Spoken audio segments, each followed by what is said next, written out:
He's not a bat, he's a man who fights crime. And we're gonna watch him fight for a minute at a time. With John and Niall and a guest who doesn't rhyme. It's Bat Minute!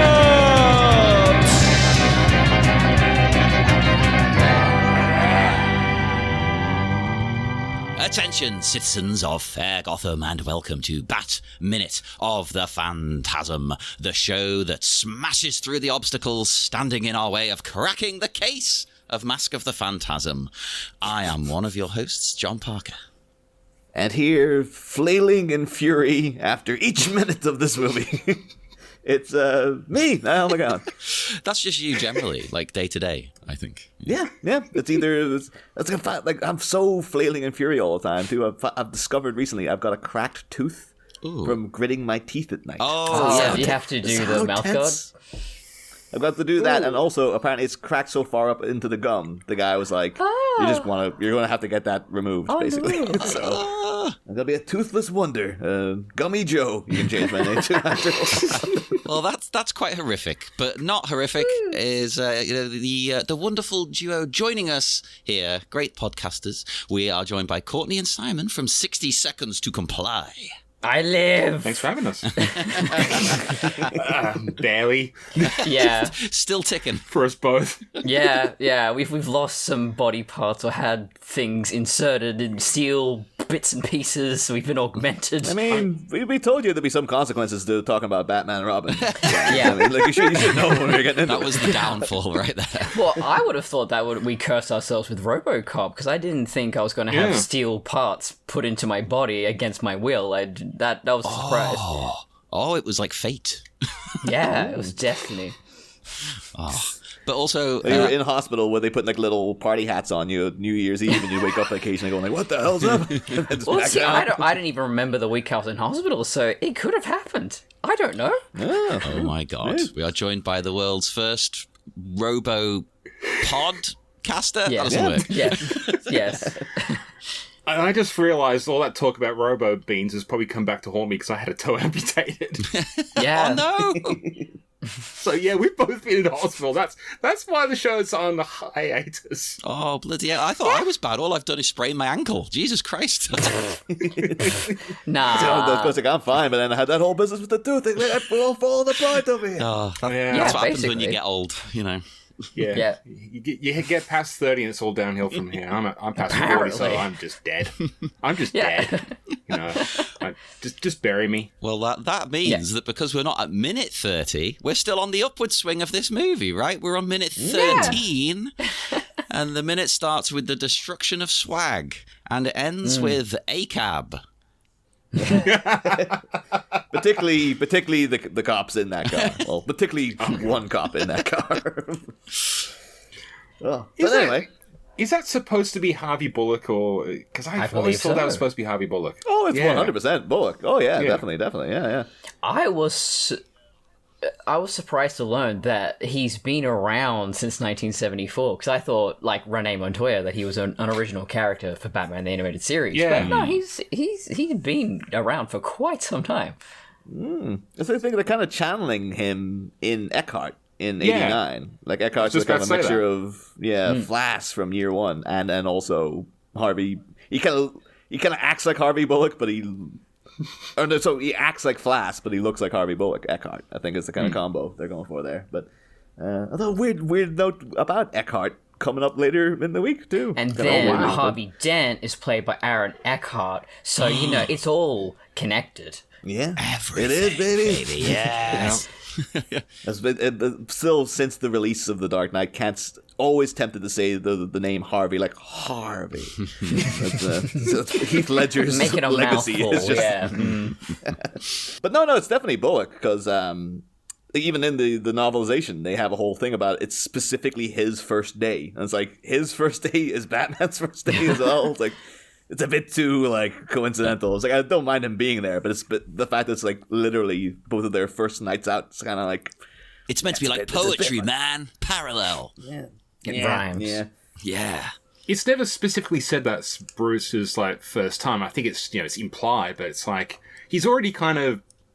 It feels like he's already kind of practiced because he. It's one thing to learn, as we'll talk about later on, like martial arts in a classroom, but he's taking on thugs, like multiple thugs, and it's just basically being Batman without the costume. Yeah, and he doesn't do a bad job. Kind of cool. Is the origin always the same? The kind of Batman Begins thing where he goes off to the Orient and he learns all the skills and then he comes back. Is that always a part of his history? Yeah, ever since Frank Miller. Okay, so that. Yeah. I think even since like Denny O'Neil and stuff would have bought all really? that. I was that far back. I thought it was a thing coming year one. Oh, well, cool. See, I always really like that though because they clearly sat down and thought, we have to explain how he's so good. It makes no sense. Let's come up with something, anything.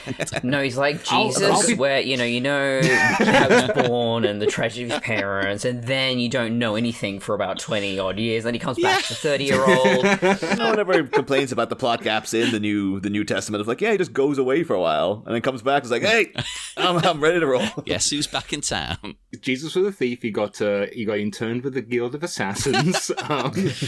Someone could do a great movie where it is just like a what if, what happened to Jesus in the wilderness years? Let's find out, and it can be crazy. There's an anime, a manga. My friend bought me for my birthday many years ago 2 volumes of a New Testament manga. It was so good. Love it. Yeah. But should ask though, guys, to go just straight up though, because I know you said in the green room, Simon, you just watched the whole thing this morning. We're going on about how good it is, but like Mask of the Phantasm, sort of renowned for being like one of the best Batman movies, if not the best Batman movie. But a lot of people haven't actually seen it, which is kind of surprising.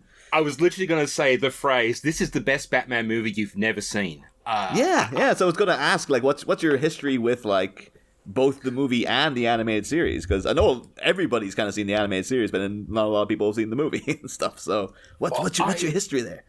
I don't recall there ever being a cinematic release in Australia. So I know it was an American release, but never here. So I watched it when it first came out on VHS overnight, like, oh God knows, 20 odd years ago. Batman more than that? No. Was Batman the Animated Series on the cartoon itself? Was that on TV in Australia? Because I don't remember that at all. Oh, I missed out. It was an afternoon show. I used to watch it coming home from high school. Channel. So, what channel was it? I feel like 9. want to say Channel 9. Yeah, 9 had the WB stuff because it had the Bugs Bunny show as well. Yeah, because I remember watching with with Katrina Roundtree, and it was hot. Yeah. Yeah. But so I remember it coming out. So yeah, basically it must have been like year 8 or 9 when 1992. So yes, from year 8 and year 9, like huge Batman fan. Batman Returns had come out. I loved like the first Tim Burton movie and all that. But yeah, I was just massive into Batman during those high school years. So yeah, it was just this like there's a Batman cartoon come out, and it was so unlike anything I've ever watched, like cartoon-wise. Cartoons with like bright colors, especially those 80s like pastels and all this other thing. And then you got this like dark, gritty, like Batman, and it's just like I had read the comics and stuff like that, and it's just like, oh my God, this was the comics on the screen. Yeah, it was just mind blowing. But then I had already seen Gargoyles, so I was just like, oh, it's like that. It kind of I want to say Gargoyles came out about a few years later. Oh yeah, it like was 1997. Very much trying to crib on that aesthetic. Yeah. Very similar visual style to it. Yeah. Gargoyles, the Star Trek TNG semi-sequel. Yes. Of course, as John would insist on calling it, grotesque. I was about to bring that up.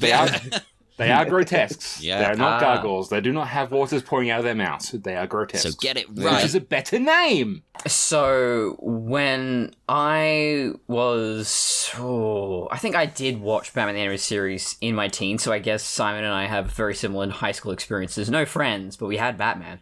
No.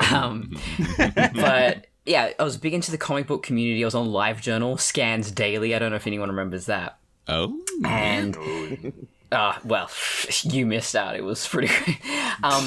But that's what got me into comic books, and people would scan just random things from various comics, and that was sort of like a, little appetizer for all these different things.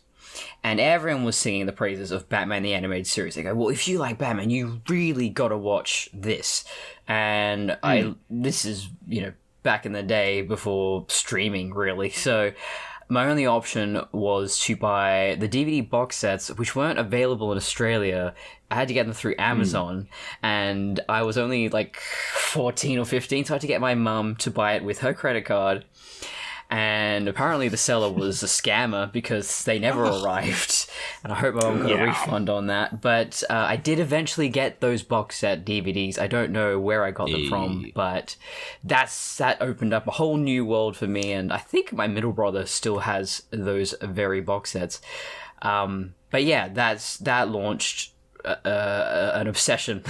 And then my family got cable, we call it Foxtel over here, around the exact time that they had the Justice League and Justice League Unlimited. So that was that was my whole life.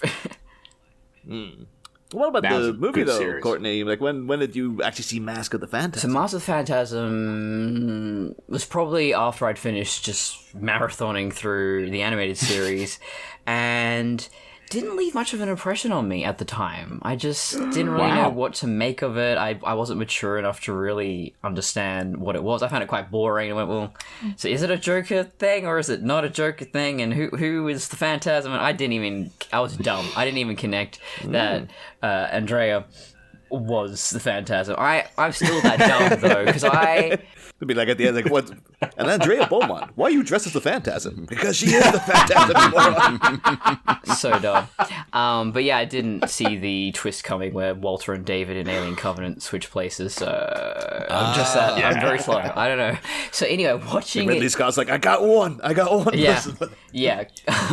So I watched this for the second time. Now, many years later, as an adult, and yeah, I can really appreciate it a lot more, especially in terms of how a female character is portrayed. And I can go on about her for ages. She's really good. They've always written really good female characters, but yeah, I think I'm actually more critical of all the action now, so that's kind of worked against me. Is I'm really fascinated by cars and car chases and stuff, so I'm watching this and going, well, what is it that should excite me? Because to me, when I watch a car scene, I'm fascinated by the physics and the talent and the risk and all of that of a real car chase.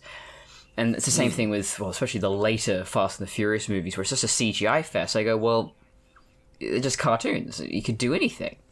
So what I would say is it's about intelligent choreography.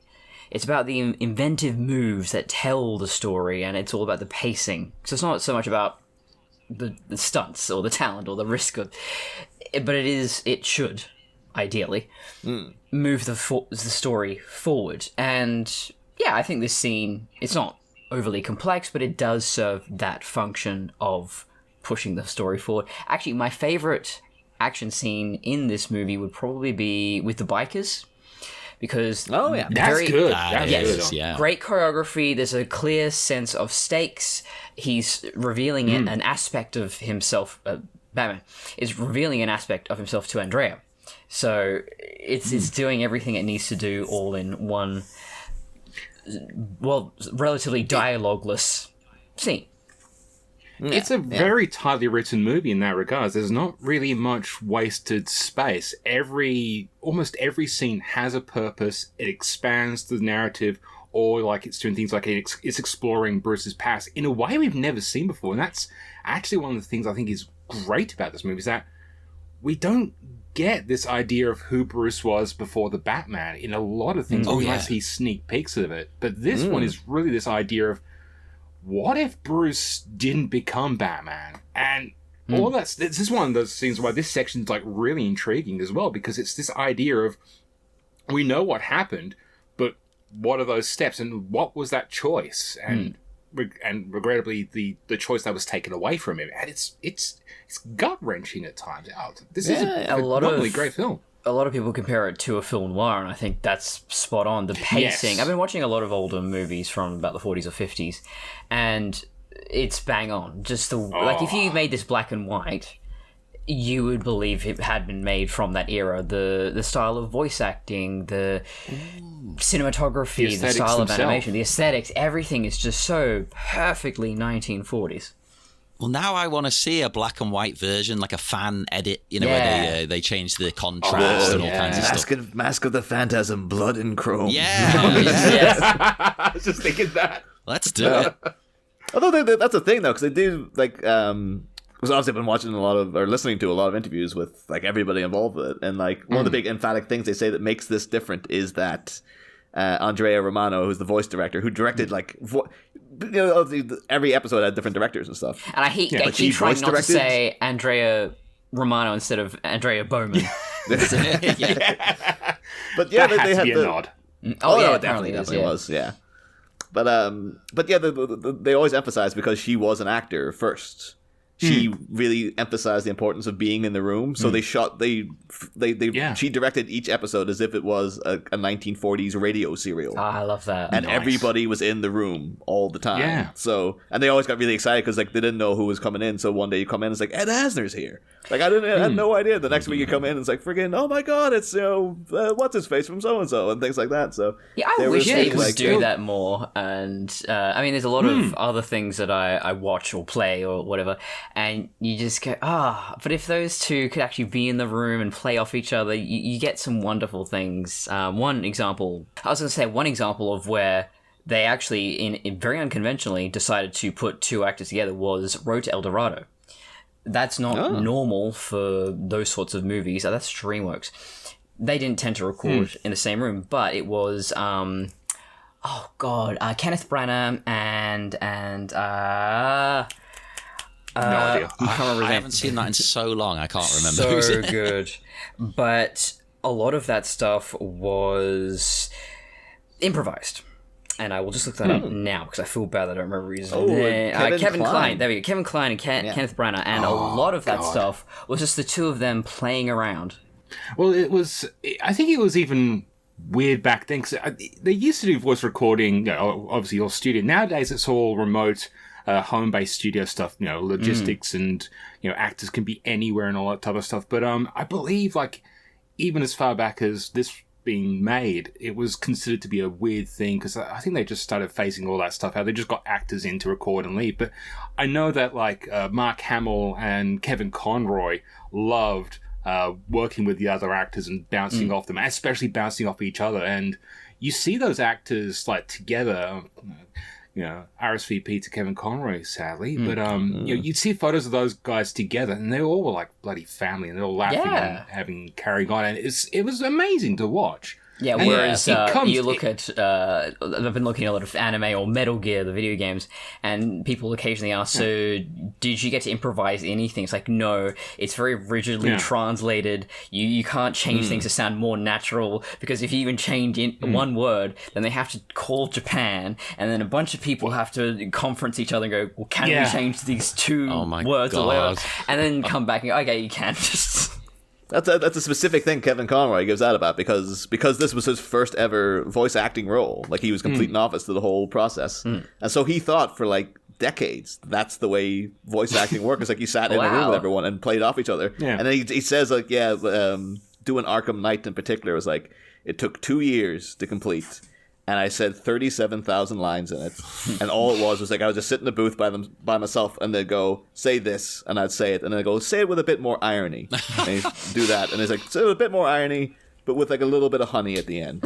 And then he's like, okay. And then he's just like, all right, next one. And he's just like, what am I doing? What even is the context of what I'm saying anymore? So he's like, so many the games are great, the games are great. Oh my God. I've heard so many voice actors say, I'd say one example is Robin Downs, who voices Kazuhiro Miller in Phantom Pain. Sorry, I'm turning everything into Metal Gear. But anyway, there's a phrase that went totally viral. Everyone makes fun of it. It's like, play this like a goddamn fiddle! Because he's screaming, thinking, well, we're on a plane or a helicopter. Rotors are going, explosions going everywhere. So he's screaming it. audio in the actual scene is not like that, so it's just, he's just suddenly screaming for no reason. Well, see, that's the thing. I understand the logistical nightmare it might be for them to, get everyone in. Yeah.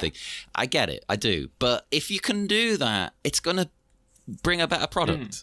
People can actually bounce off each other. It's not even about improvising. It's about reading, tone and things. Yes. It's even certain actors on an actual live action film will I think even with say The Last Jedi, all those scenes between Rey and Kylo Ren were speaking through the Force. Apparently, Adam Driver and Daisy Ridley would insist on being off camera to deliver the lines because they're it's better if they can see the person that you're supposed to be talking to. It makes much more sense to do it that way. You talk to any actor and they say half the job is reacting, and being in that moment, that's why a lot of, especially a lot of experienced actors, trained actors, they find it difficult to emote or react to a bloody ball on a string because it's a green screen monster effect. Star Wars prequel trilogy. Perfect example. I was actually going to say is they actually had Ahmed Best there in character. Love or I hate Jar Jar Binks, but at least they had him there with a thing on his head so they could get an eye line and all that stuff. And they filmed it twice, once with him on the camera, once without, because they really didn't know what they were going to be doing. Yeah. So at least the actors got a chance to perform with another actor. I think it's very noticeable though in the Arkham games because I always thought playing them there's something off. And I think it's because I'm used to hearing these actors in that different setting where they were obviously playing off each other. But at the end of Arkham Knight during the big triumphant climax, Conroy does the I am vengeance, I am the night. But the delivery of it feels as if he's recording it for someone as their phone message. He's got cameo video. And the facial expression he's putting on, they've animated is very blank. It's this should be a much bigger moment. And it's obviously because we kind of composited it together rather than in the episode where it comes from. It is a big moment because he's obviously there and he's got a great voice direction and they've animated it around the way he's acted it and stuff. And it's it's much more fluid and it means more of an impact, whereas the games are I'm just enjoying playing them because they're a great game and they've got a great story, but the actual acting and whatnot in it is just it does the job, it's the evolution of his voice. I didn't rewatching this, it came back to me that in season 1, and this is just after season 1, there's a much more, it doesn't sound bad, but I think it sounds a little bit more forced or a bit more unnatural. He hasn't just made that voice his own quite yet.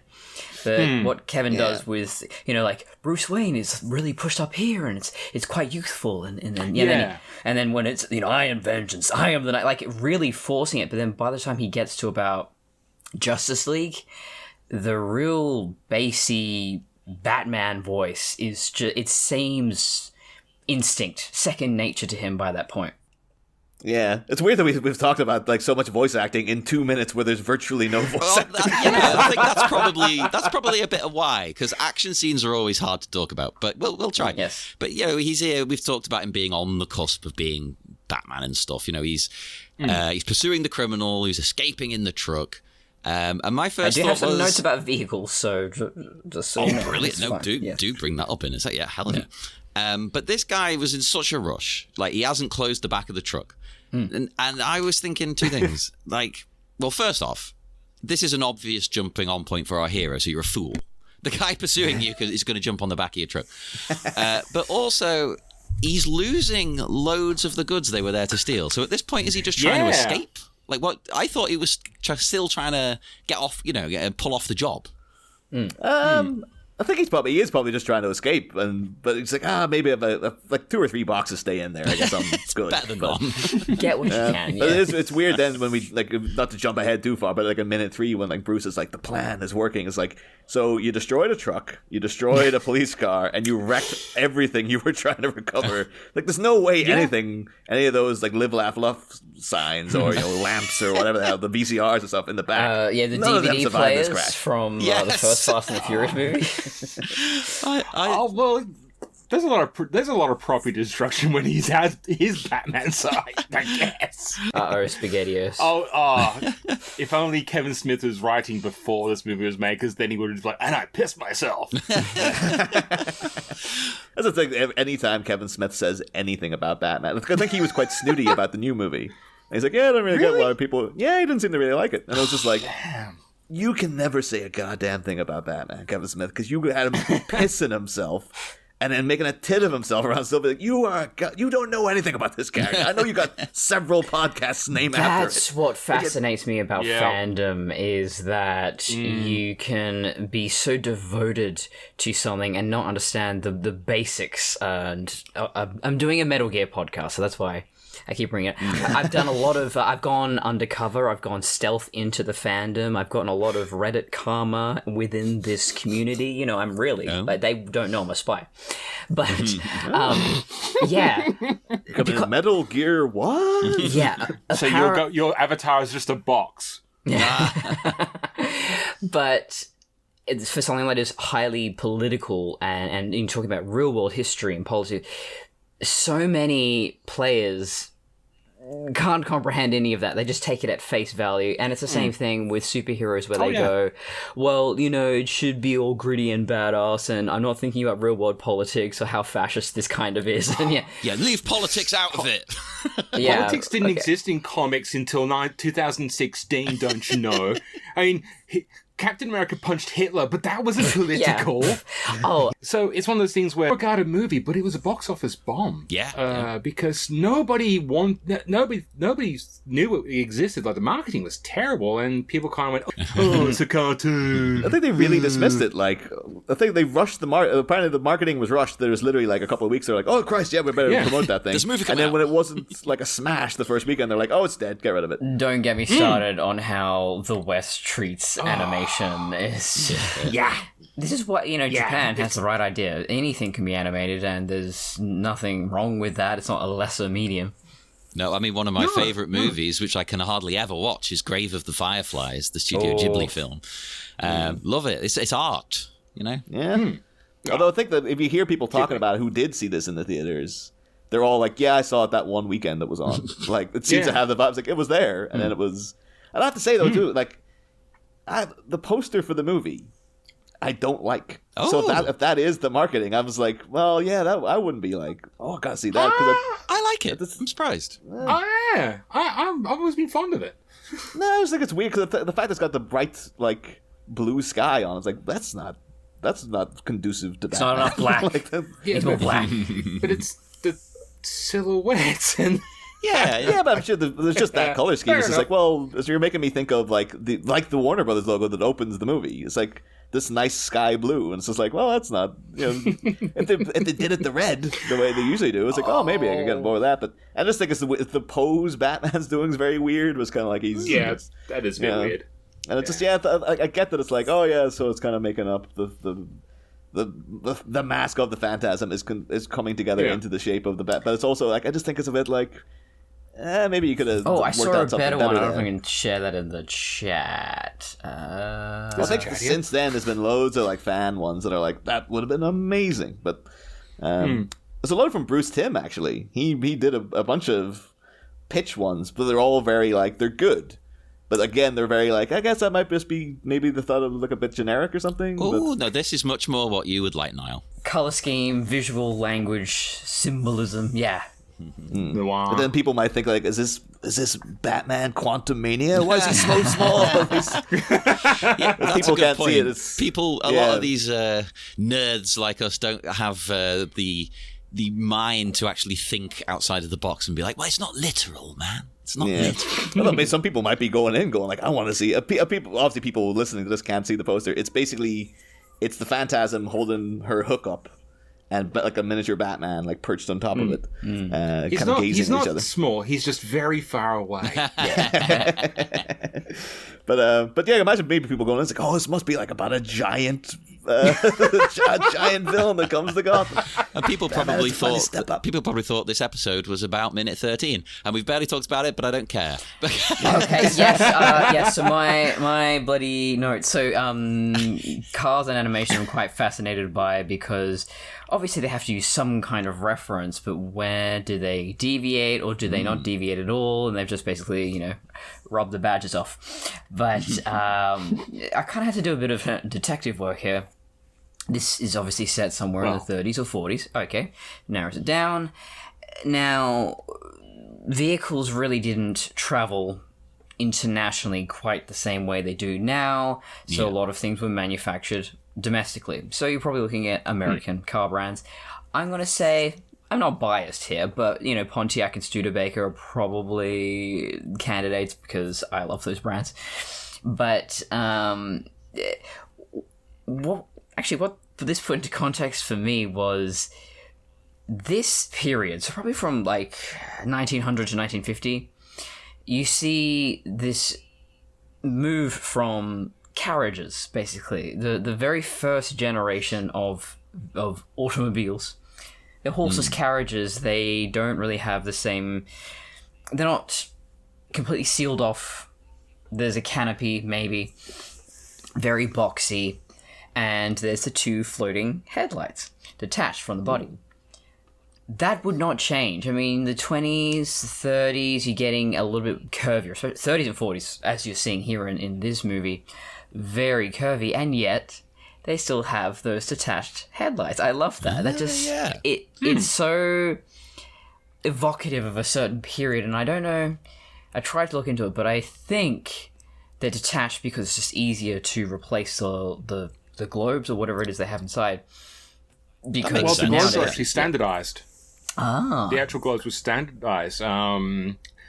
Technology Connections did a video on this a couple of months ago, and back in the day, up until I think it was like the 80s, that round globe was a standard part that was mandated in America to be on every car. And a lot of it was just that standardization thing, like easier to replace. The fittings all had to fit around it, off the car, in the car, whatever. They had to be that one particular size, shape, and roundness. And also visibility, because they worked insanely well. I like that. That's pretty cool. Yeah. So there you go. Well, I will say it's just weird, like, coming on. We've seen a bunch of car chases in Batman history on this show. This one's so weird in that, like, particularly coming off like the one from The Batman, because the streets are so empty. Like, there's nothing really happening. Like, the thing is, the latest one is like crazy because it's just like it's gushing rain. It looks like you can't. They're somehow having a high-speed chase, even though the freaking carriageway is brimming with cars. So it's like, wouldn't they just crash instantly? How do they even get around it? And then, of course, there's massive crashes. And Batman and the Penguin must kill about 40 people in the middle of that crash. That car chase. I love the Batmobile in Robert Pattinson. Bat and Bat. Robert Bat and Bat, if you will. That's my favorite Batmobile since probably the animated series Batmobile. It's like Mad Max meets Batman. It's good. I love the muscle car Batmobile. That's so good. I think it was the sound. Particularly what's great about that is just the noise it makes, though. Sound design is just I think I actually like started tearing up in the cinema because I was going through the movie and I was just like, and you're like, well, where'd he go? And then you hear that noise and you're like, the Batmobile! Oh my god! Oh my god! There's a Batmobile! And just realizing that's what it is. And they just have him revving the engine and stuff. It's like, this is amazing. I think after Arkham Asylum, the Batmobiles just turned into flat lobsters, and it was just getting ridiculous. They're just tanks. I love the Tumbler. Not the website, the vehicle. But the Tumbler I love because it's so, it's based on a real tank design, and it can fit into a lot of suburban spaces. And it seemed like the 80s and 90s, it was that very long limousine-esque Burton Batmobile that stuck around for a good long while, and I think that works beautifully in this setting. I mean, as we've been saying, it's very much... There's not one size fits all, and when you have your certain Batman, you have all the accoutrements that you kind of have to stick to, and I wonder if there was like they could have had a scene here of him like after this crash, is like him taking out a little notepad going, "Get car." Well, the other thing he doesn't have, which they relied way too much on by their own admittance, is like, oh yeah, normal Batman, he wouldn't be running after this thing. He would just get out his grappling hook and be like, well, I love that about the World's Fair scene where he's looking at a beautiful red version of the Batmobile, and he's so it's connecting for him. He's putting the dots together. They don't have to say anything. We know. It'd be great. There's like footage of people then that's like, oh yeah, everyone travels by grappling hook as well. They just swing from between buildings. You're like, oh my god, this is the greatest thing I've ever seen. But then that's how the Joker would get around in the later part of the movie. So, I would love that. If every one of Batman's villains also has a grappling hook. Why not? They've got to up their game, right? They know that their enemy's got one. It's like... Yeah, I mean, with Spider-Man, because he does the web swinging, so then Venom and Dr. Octavius and, Green Goblin sorta. Everyone has to have their kind of quick motion but when the mechanic. When the bad guys get a grappling gun, then the cops got to get a bigger grappling hook, then the bad guys get a bigger grappling no one hook. will be. And who knows where it ends? It should have been at the end of the movie. Should have been the Joker in the red Batmobile, and then Batman is a normal Batmobile, and then they have a full on drag race. But like Andrea is the flag girl in the middle, and just goes the two of them to the death. Well, now, that Batmobile, that red car is more reminiscent of the second Batmobile, the redesigned Batmobile that comes across later. It doesn't really have the elongated like front section and stuff like that, but it does look like what became the new animated version. Well, that's because Bruce was reminiscing about this time when Andrea showed up. I was like, you know what I really liked? Was that red car. I was like, if nothing else, I'm getting myself a new car out. But in the minute. Yeah, I actually have a question about the minute, oddly. Now, what? Yeah, there's not a lot to talk about because action scenes are hard. But, the guy, he looks behind the crook here. He looks behind him to see the police, chasing him. And is that the first time he spots Bruce? Does he see him there? Because I assumed he knew he was there all along, but I don't think he does. Yeah, when the door swings out and he sees Bruce, I thought that was the moment when, oh no. Yeah, I think it is like he shot at him. He's like, oh yeah, so I got rid of that guy. And then, oh, the truck feels weird. Oh, looking back, holy crap, there's a guy hanging around. Yeah. It's like that Twilight Zone with the thing on the wing. William Shatner brought in to do the voice for this guy. Who played Two-Face in... Yeah, the Return of the Caped Crusaders, or it was Batman versus Two-Face, but it was the sequel to the... Yeah. I think that's a good choice for Two-Face, I think. Oh, it was great. Oh, yes. That was one, actually, you talk about like getting the mix between campy and serious, was like the end of that movie with Adam West talking to like his old friend, Harvey Dent. But it's William Shatner. It's like, that's actually really genuinely emotional. It's like, this is a really compelling Two-Face story. Oh my god, I gotta check this out. Yeah, but the rest of the plotline is like, he builds a machine that turns everybody in Gotham into Two-Faces and stuff by this green gas. So it's obviously ridiculous, but at the end they're like, no, we're taking it a bit seriously at the same time. That's the best way to do it. Make something really silly, but deal with it like deadly serious. Yeah. And that's what bothers me with a lot of modern fiction now is either it has to be very realistic and gritty, and you have the geeks online saying, well, that wouldn't have happened, and scientifically, like, oh, shut the f*** up, it's superior. But you also have this fear of sincerity, and so you have a lot of things like Rick and Morty and everything impersonating Rick and Morty. Where I totally did this thing, and I'm going to explain everything about it, and I'm going to stumble over my words, and just like... It's not appealing. The MCU's definitely gone increasingly in that direction, and it's really irritating. Yeah, no, that is one of my main problems with it. The MCU kind of feels like it's making fun of itself half the time. Yeah. It's like, no. You deal with it legit. I'll make fun of it. My other thing, this I said about the crook looking back, seeing the cops right here. Now, what I would do is like the police, they might see this. And do they know that Bruce isn't a criminal? No. Because he's wearing a balaclava, he's hanging off the back of a truck. It looks like he's stealing stuff, right? If I was the crook, I would pull over and play dumb. I would pull over for the police. I'd be like, this guy's stealing my truck. I wonder if that's why Harvey Bullock has the beef with Batman, because it's like, first night I saw him, he was with that guy trying to steal that truck. I'm telling you, he's a criminal. It's like, no, Harvey, he was just trying to stop the truck. No, he had a balaclava on. He was very clearly a criminal. I know what I saw. Yeah, he's a thief. Although I wonder if Bullock ever does piece together that it was the same guy. Does he just like... Nah, he's stupid. I don't know, because you always think he gives the air of being like a obnoxious... like slovenly prick, but in the cartoon they do show you like, no, he's actually a good detective. He got the rank of detective for a reason. He's actually pretty shrewd at times. True. But I don't think you would associate a costume vigilante with some guy that dresses up like a thug with other thugs. I can excuse that. Yeah. I mean, mostly he was just like, when they arrested Skaz, the guy who's driving the truck, they might be like, he was like, this friggin' guy came out of nowhere and he's throwing friggin' stuff at us and he kung fu'd everybody down. And then Harvey Bullock, years later, be like, wait a minute, that sounds familiar. It's the same friggin' guy, god damn it. Yeah, question, why do superheroes stick to one costume? Why wouldn't you keep pretending to be a number of different people to keep people confused? And it would scare the bad guys even more, because they would think, there's like 20 guys out there after me. If you go back to the comics, then there was that whole issue where Batman was wearing a different costume every day, and it was a ridiculous color. The different coloured ones, because I've seen that. Yep.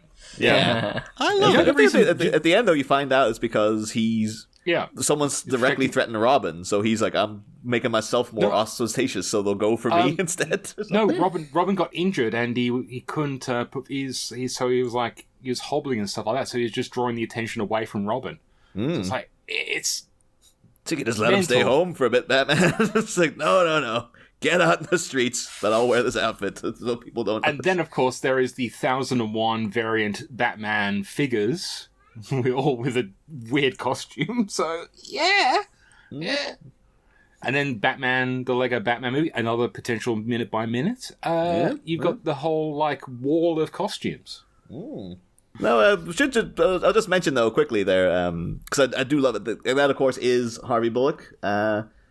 In the car next to Jonesy, as he's referred to in this minute, who's very quick to anger. I don't know if he's just like, I have to sit with this goddamn asshole in the car all day. So as soon as he sees something, like, Jonesy looks like he's furious instantly. But one thing we'll say is that we've been noticing a lot of work with Kevin Conroy's been doing with his voice and variations and whatnot throughout the movie.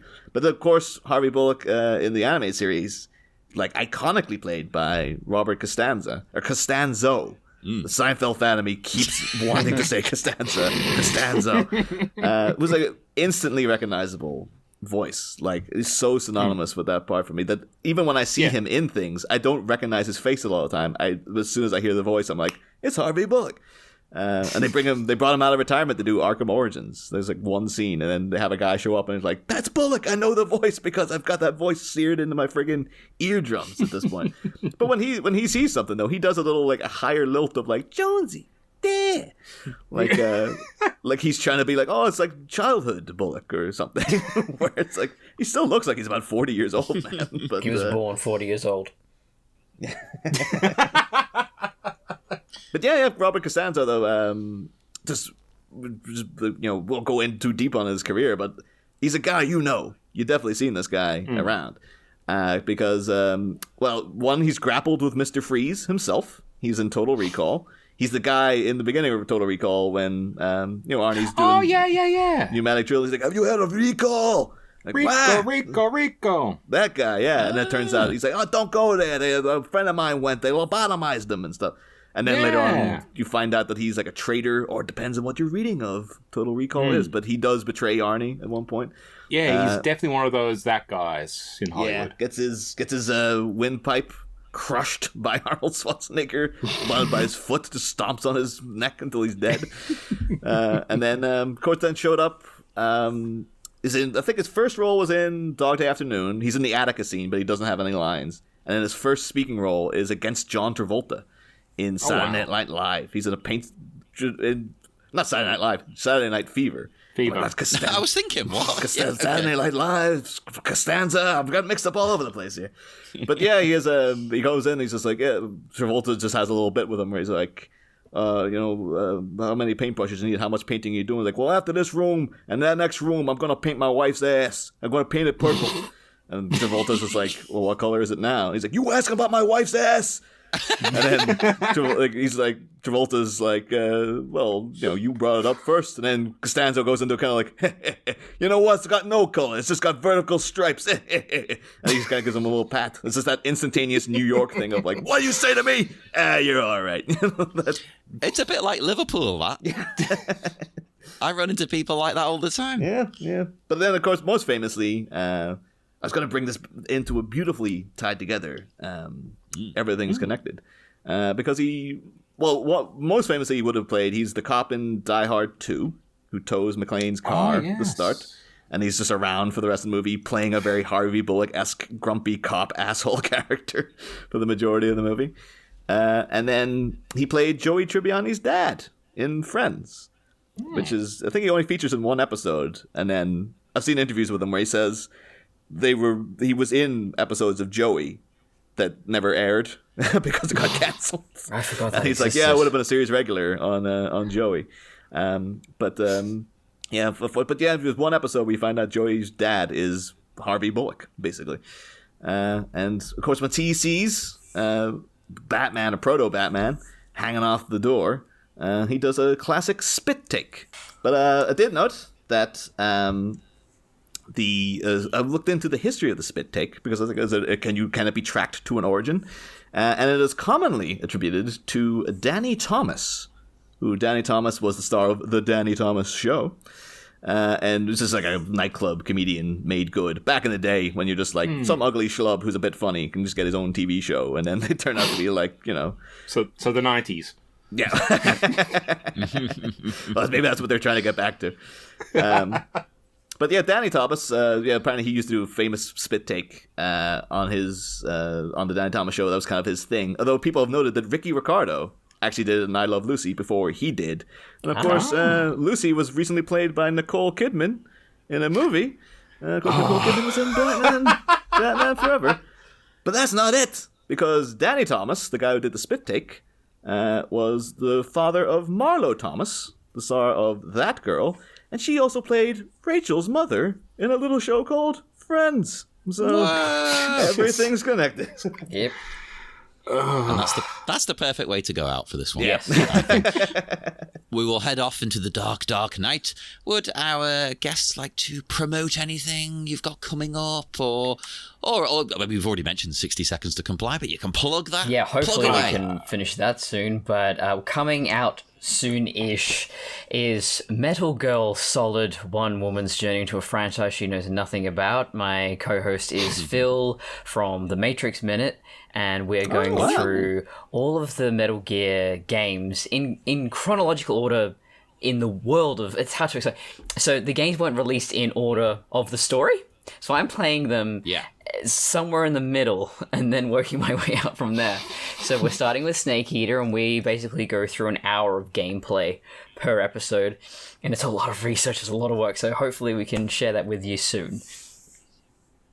That sounds like such a cool, great, original idea. I'm into that. Isn't it? Yeah, I guess you can, apart from 60 Seconds to Comply, you can follow me on Painting with Nights, my photography page. It's on Facebook, Instagram, and paintingwithnight.com. No gaps, no caps. Mm-hmm. Check all of that stuff out. All sounds amazing to me. And speak to us on Facebook at the Bat-Minute Listeners Cave, on Twitter at Bat-Minute. Instagram is the Bat-Minute. I know Niall likes the. Yeah. That's your favourite part of that, isn't it? And also the website is thebatminute.com, because some jerk got batminute.com. And when you finally do the Bat-Minute, you'll be proud that you did. Exactly. We were thinking ahead. It was the plan all along. Well, that's explain my chest tattoo of Die Batman Die. It's actually German for the Batman. Exactly. And join us again on Wednesday for more Bat Minute of the Phantasm and Minute 14. Next time, Minute 14? More like Minute 23 Skidoo. A proto-bat approaches beyond where a certain scazball can see, and wields a hammer with the mentality of, dead or alive, you're coming with me. But as a newly minted masked manhunter and his Mjolnir rain a barrage of blows, could it send the whole sorted rig straight down Skid Row? It's Wheels Up on Wednesday, folks. Same Bat Pod, different Bat Minute. Top, dear fit,